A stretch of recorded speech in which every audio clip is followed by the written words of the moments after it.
day out there to all of my listeners, and I'd like to welcome you to Is Your Way in Your Way? And I'm your host. For those new listeners out there, my name is Cassandra Crawley Mayo, and I am your transformational lifestyle mentor. And what I do is I actually empower purpose driven women to mitigate those self imposed barriers that's preventing you from living your best life on your terms, living your purposeful life.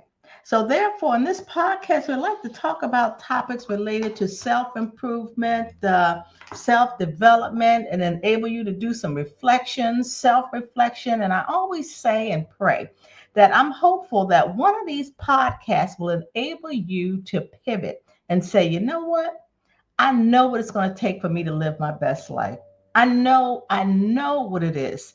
And I'm going to do it. And I'm going to stop these what we call procrastination, gotta be perfect, all this self-doubt, I don't know, all of that kind of stuff. So today we have a very interesting, that I say, and of course I say all of them are interesting, podcast today, and the title is Issues in Your Tissues.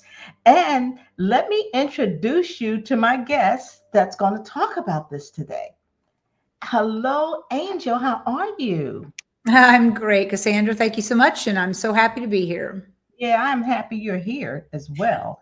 I want to, for my audience, I would like to share your bio a little bit so they'll understand what qualifies you to talk about these issues in your tissue stuff.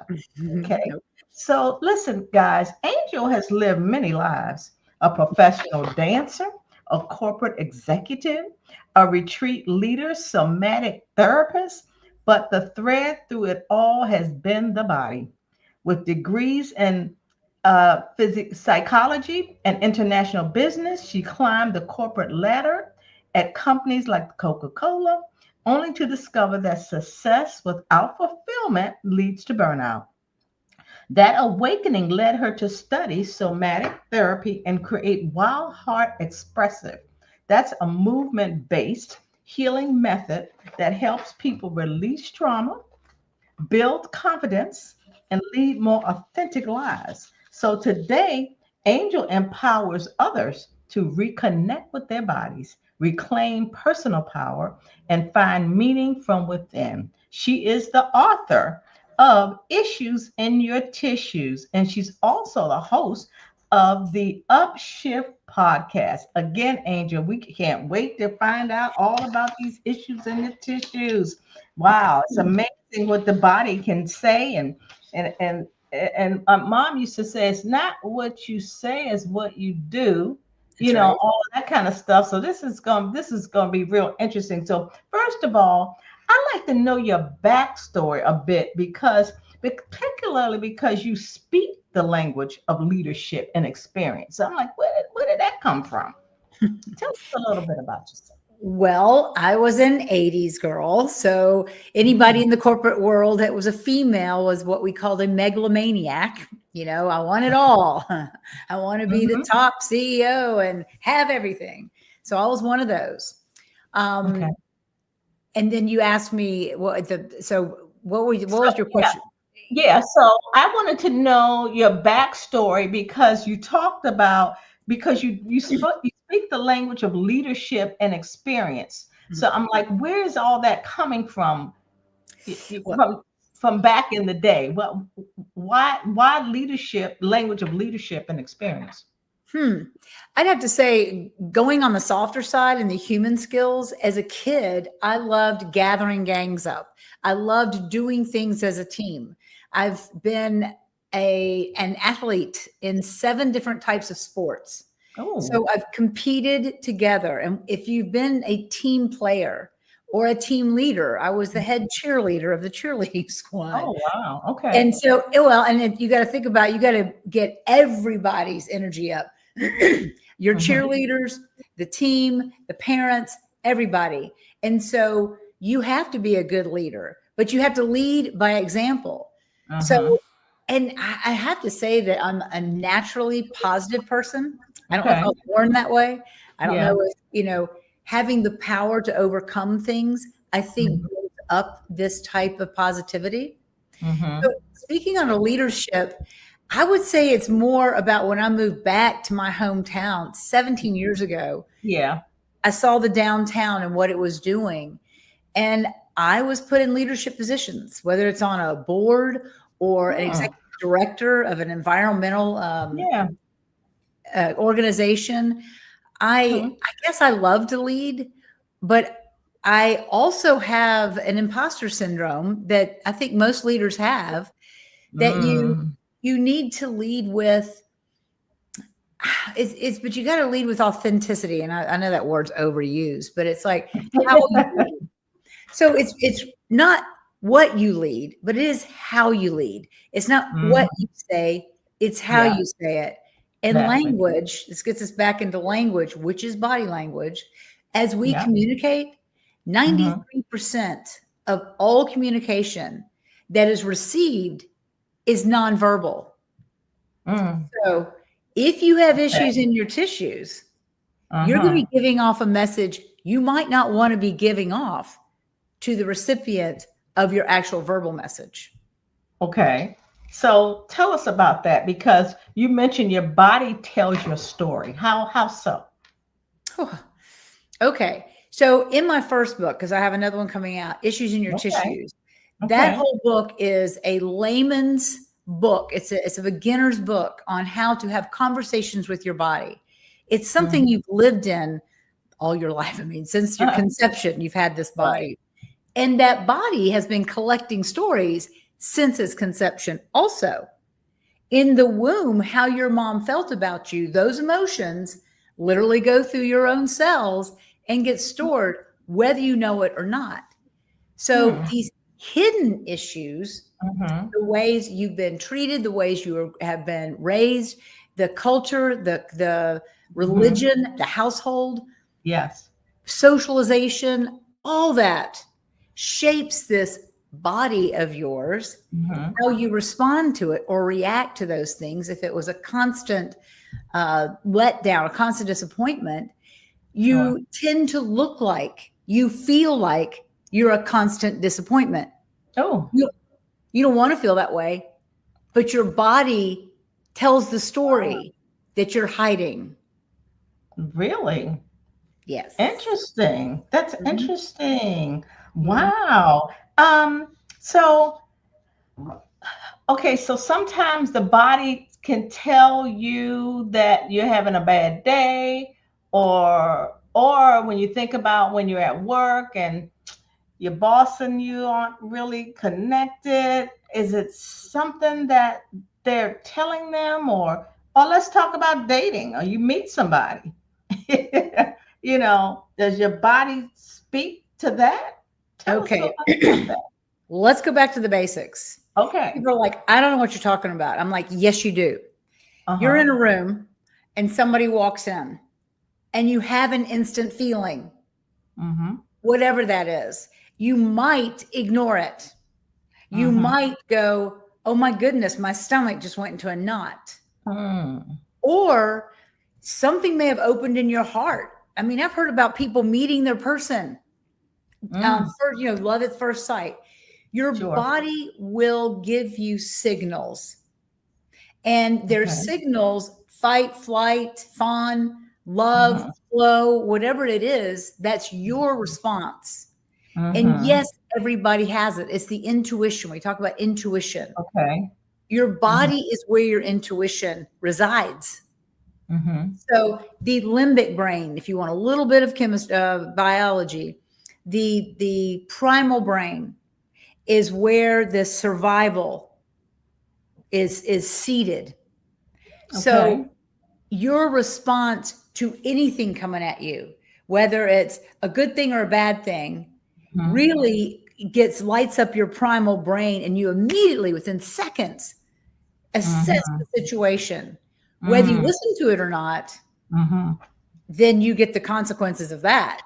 And I, Hmm. and I do tell a lot of women, if you're not in your body, you're not safe. And Hmm. it's interesting because women who have experienced sexual trauma Yeah. do not reside in their bodies because that's where the thing happened. And if they got in Mm. their bodies, they may have to feel that pain, that disappointment, that violence. And Mm. so they live their lives in their head. Like when things start to happen in their body, boom, they're right back in their head. And it's an Mm. unsafe place to be, to reside in your head. You've got to be in that body. Mm. Okay, that's interesting. Interesting. You said something about you worked in corporate, Mhm. and and success without fulfillment Yeah. leads to burnout, right? Yes. Um, and as you indicated in the beginning, it's like, okay, I'm going to conquer the world. I remember my corporate job. I was like, oh shoot, I was in the hotel business, and I was like, oh, this is my hotel. Yeah. I don't care whose name is on the building, but this is mine, and this Yeah. is how I'm going to run it. And then I went into other modes, feeling the same way. But then I got to a point in my corporate um, field that I wasn't feeling fulfilled. Something was amiss, Mhm. and I got burned out. That's just what happened. So, and a lot of people are talking about burning out. So do you think a lot of people aren't fulfilled, or what's going on with this burnout thing, you think? Yeah, absolutely. It depends on what you're chasing. If Okay. you're chasing the dollar, um, Mm-hmm. that's a place that can deplete you. You might make more money, but if you're focused on the dollar, then what's enough? Then you have a black Mm-hmm. hole of like, I can get more. I can get more. I'm not enough. I'm Okay. going to work harder. So the fulfillment of something outside of your body, let's Mm-hmm. say you want a thinner body or a more athletic body, and you go Mm-hmm. into working at that becomes a very focused, very almost narcissistic. It all becomes about what you're eating and what you're thinking and all that. I mean, it becomes Mm-hmm. so focused. Again, trying to achieve something outside your body. What you look like in that mirror, what the magazine says you should look like, what you Mm-hmm. should earn, what you should wear, all these outer things. I should have, I'm looking at my biological clock. I should have a husband by now. I need children. Mm-hmm. I need all Mm-hmm. these things, the supposed to, the shoulds.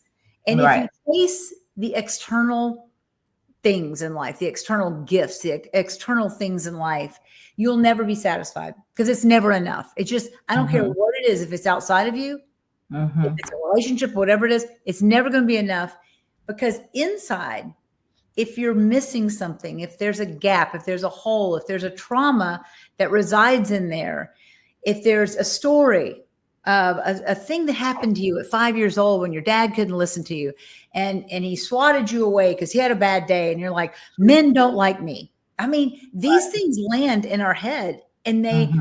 become a part of us. But it was just Mm-hmm. something that happened. Again, this Mm-hmm. burnout happens when you're chasing the Mm-hmm. thing that you want outside of you. It's the inside. Mm-hmm. And that's why movement therapy, body therapy, dance therapy takes everything probably from your neck down. I mean, you have your head too, but Sure. everything from your neck down, and you you feel the sensations, Okay. and then let them speak to you. And then on this whole burnout, joy. I say joy. Think of that word joy in your life, and every day chase joy because joy is an internal thing that you Mm-hmm. feel. Mm-hmm. Mm-hmm. Chase peace. So when you have a choice in front of you, do one more thing on the list. Hit one more store on the way home. Do one more thing, one more PowerPoint, one more Yep, spreadsheet, that's right. or have a cup of tea, or call your best friend, or Right. maybe there's somebody you haven't talked to, and it's like your grandmother, your mom. You Right. have these choices, and Okay. you can't always choose joy, but in every choice, I'm saying make a balance instead of chasing these things outside of you. Chase some things inside of you. Mm-hmm. Okay, so let's go back to is your way in your way. And that's what this podcast is all about. And for my new listeners, that's also the name of my book. Um, so based on the burnout, um, we talked about our stories when we were growing up, things that happen that impacts our tissues because we have issues. So how, well, when you found out that you weren't being fulfilled, you pivoted, Yeah. right? So what were those pivotal moments when you realized it? I mean, what made you pivot? I mean, because I'm asking that because I have listeners that are burnout, dissatisfied, edgy, anxiety, all of that. What happened, and what did you do to get out of that? Well, I can tell you what happened is Okay. when I was sleeping 2 to 4 hours a night. I was pursuing an MBA at the same time. I was number one salesperson in my district. This is at Coca-Cola in California, Southern California, at 2,500 accounts. So I had like a client list that was that thick. And it's you couldn't actually get to it all. But they did that back in the 80s. It's like, we'll give you way too much. And if you can, get to 75% of it, it'd be great. But of course, as any achieving human, you're like, I'm going to go for that 100%. And I did. I went for the 100%. And I was number one. I had worked harder than anybody else, longer than anybody else. I got up at 6 a.m. because it was 9 o'clock on the East Coast. And I would go and I'd pound the pavement and go and visit all the restaurants and try to sell them Coca-Cola and, all that. And I do love that. That was fun, but too much of that. And I went to my HR manager. He was new and I was burned out and I didn't know it. I was exhausted and I didn't know it. And he asked me a simple question. We were in his office alone and he was new. And he said, so, here's your numbers. You're going to MBA school at night. He goes, but how are you doing? And no one had asked me that. And I didn't ask myself that. But that question hit me and it dislodged this issues in my tissues. And that was a complete burnout. And I cried. I broke down and I cried. And I said, well, actually, I'm at my wit's end. Right. And then what happened was he feigned having heart for me. Yes. And then the very next day, my manager came to me and said, well, you got passed up for a promotion because this HR manager said you're emotionally unstable. And yet they're like, hey, where are your numbers this week? You're always number one. And this week you're number two. What happened? That's right. So, I mean, it's like you can't win for losing. And it just gets to the point where you're beating your head against the wall. No matter how good, you can always do more. And that dovetailed into my own family culture, which you were never good enough. You had to pursue more. You had to be better. You can't be, if you're not winning, you're losing. That's right. That was yes. Okay. Yes. Wow. Okay. So what did you, okay, go ahead. Now I was just saying, I knew I had burned out when there would be mornings, let's say Saturday, not even Saturday morning, I was in school, maybe Sunday morning. I'd wake up and I could barely make it from my bed to the couch, got a cup of coffee, and I would pass out. And I would literally pass out for hours. And then to get myself off the couch was really hard. So that is burnout. And I just couldn't think of anything. I didn't want to talk to anybody. There was no middle road for me. It was 100 miles an hour or zero. And that's unsustainable. Yeah. So what did you do about it?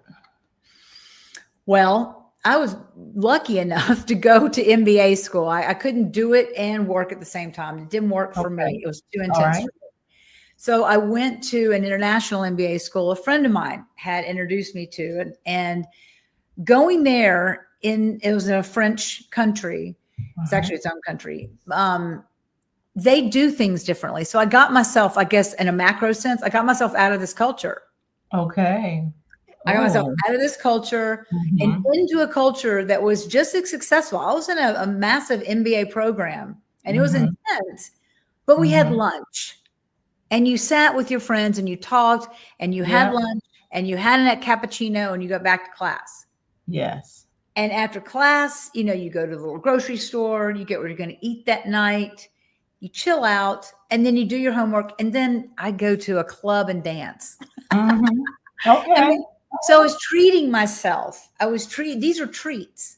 Sure. And I would run along the coastline and just sit and stare at the horizon and take time to myself.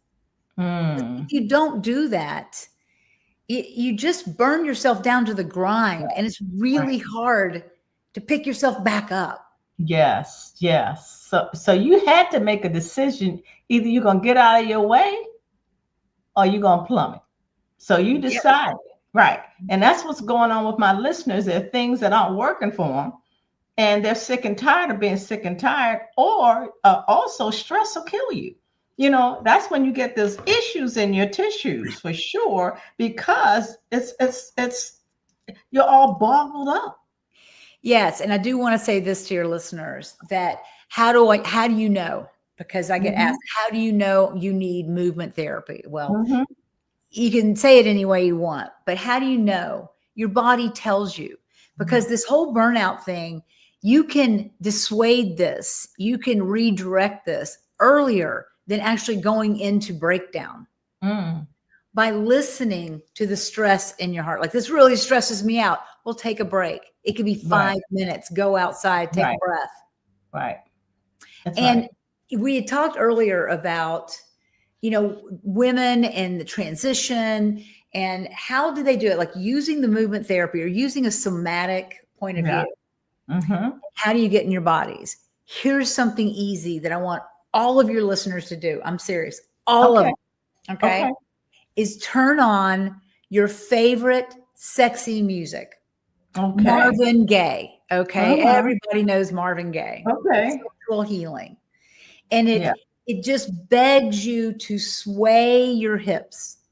So I'm asking you ladies to take a moment wherever you are, put your headphones on, go privately or go out into the yard or go out into someplace where there's grass. Ooh, put your feet in the grass. That's always fun. But find a place where you're comfortable. Listen to the music, watery, just really flowy music, and move your hips. I mean, I don't even ask you to move anything else. But your hips. You can move everything. I'd like to see everything, right? But just sway your hips, almost in like a infinity sign or a figure eight. And just do that for one entire song. And whatever comes through your head that's negative, laugh and let it go. Just laugh at that.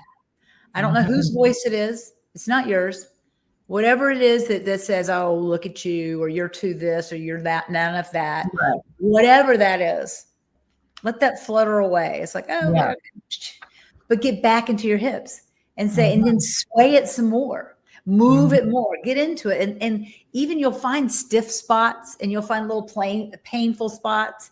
And give those spots movement. Remembering to breathe, because that's a really great way to release toxins. That's it. That alone, if you did that every day, I swear to you, in a couple of weeks, you'll be a different person. Wow. That's easy. Yeah. So thank you for that practical tip.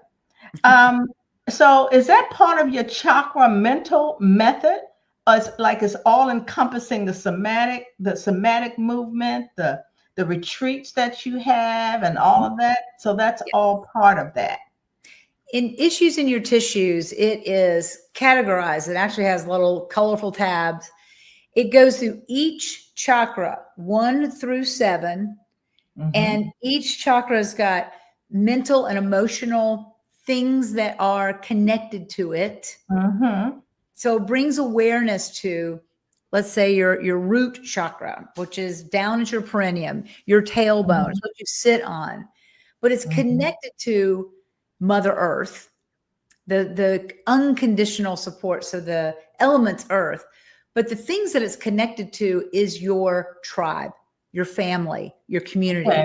Okay. How are you interacting with your community? How's your family treating you? And there's family of origin and there's families that you choose. And it helps you actually feel what's going on there. And, there's physical issues and mental issues that happen just there. But in the book, yes, it goes through each one of these areas. And then it gives you music to move in the elemental quality of that area that just brings awareness and healing.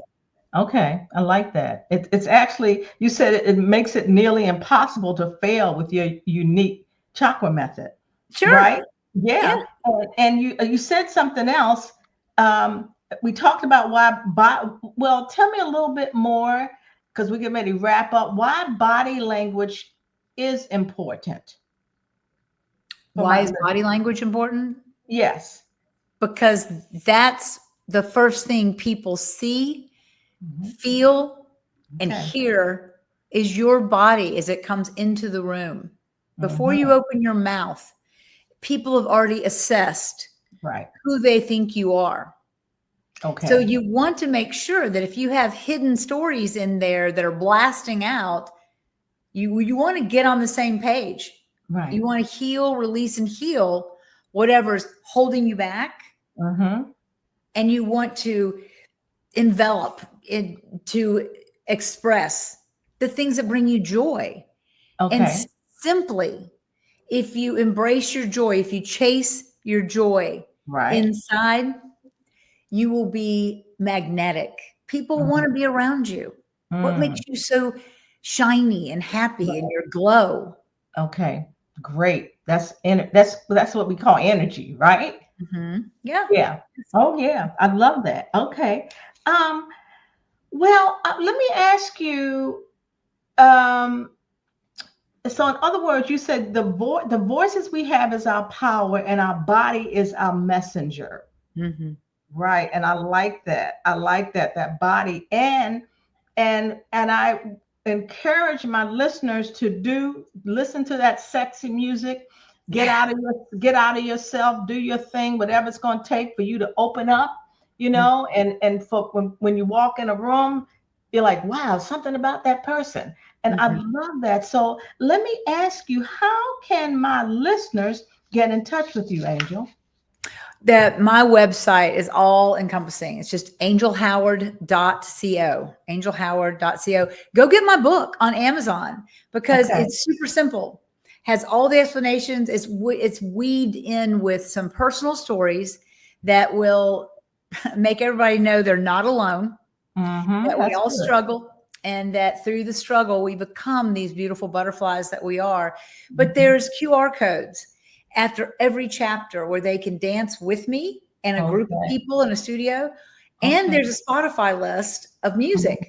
So you can get sexy music or fun, shaking, wiggling, silly music just to make you shake things off. That's right. Like dance like nobody's watching, right? Yeah. And I tell people one of the greatest things to do is get your girlfriends, like have a girlfriend night and go through like one chapter. And then go play the Spotify list and everybody dance. It's fun, super fun. It sounds like it. Well, Angel, thank you so much for your insight. Man, I can't wait when I hang up to put on something sexy and start moving my hips and everything. Yes. You're a joy. And I thank you for bringing that joy to my listeners and my audience. And I tell my listeners, please share this podcast with somebody that you know it will be a benefit for. And all Angel's information is going to be in the show notes. And again, as I always say, Angel, to my listeners and to my guests, bye for now. God bless you. And thank you very much. Thank you, Angel.